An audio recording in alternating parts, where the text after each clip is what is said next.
You ever wonder what peanut M&Ms are really made of? Well, let's break it down.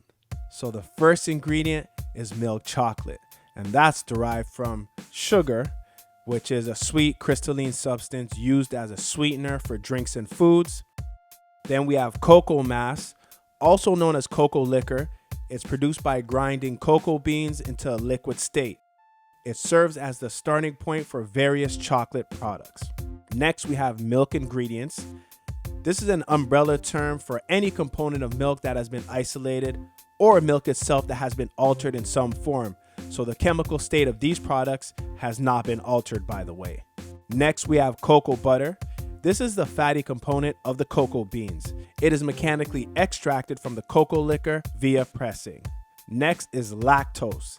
Lactose is referred to as milk sugar because it is only found naturally in the milk of mammals, including cows, goats, and humans. Then we have peanuts. This is the pod or the enclosed edible seed of the plant Arcus hypogea of the legume family. Then soy lecithin, a food additive that is generally used as an emulsifier or lubricant when added to food. It helps mix and blend ingredients that would normally separate, like oil and water. Next, we have salt, a crystalline compound, sodium chloride used for seasoning food and as a preservative, etc.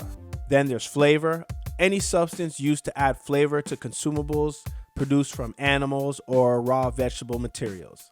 Then there's peanuts, which was already explained. Then sugars, which consists of sugars, again, already described previously. Corn syrup, a food syrup which is made from the starch of corn and contains varying amounts of sugars. Corn syrup is used in foods to soften texture, add volume, prevent crystallization of sugar, and enhance flavor. Then there's cornstarch, a common food ingredient often used to thicken sauces or soups and to make corn syrup and other sugars. Cornstarch can also be found in adhesives and paper products. Next, we have palm oil, which is an edible vegetable oil derived from the fruit of the oil palms. The oil is used in food manufacturing, in beauty products, and as biofuel. Next, we have tapioca dextrin. This is a starch derived from cassava roots. It is used to impart different textural properties when added to food. Then we have Carnauba wax, produced by the Carnauba palm leaves native to Brazil. This is the hardest natural wax commercially available. It sets harder than concrete, and its durability makes it a popular material for use in a myriad of products and industries, from floor waxes to dessert toppings.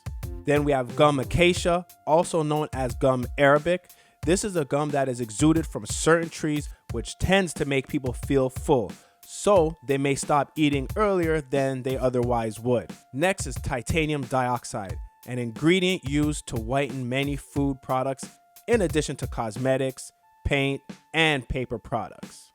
The next food coloring is brilliant Blue FCF. This is a synthetic organic compound used primarily as a blue colorant for processed foods, medications, dietary supplements, and cosmetics. Then Sunset Yellow FCF, another synthetic dye with a long history of use as a food coloring for beverages and a variety of foods. Also, we have Allura Red or Red 40, which is a synthetic dye derived from petroleum. Apparently, it is the most commonly used red food dye. Another coloring used in peanut M&Ms is Tartrazine. This is also known as lemon yellow. It's an artificial food color as well that has been widely used in foods and pharmaceuticals for many years. And lastly, we have Indigotine, also known as indigo carmine. This is often used as a reddish blue food dye. And it should be noted that peanut M&Ms also may contain tree nuts, which may include but not be limited to almonds, Brazil nuts, cashews, and more. So now that you know what's in peanut M&Ms, are you gonna have another pack?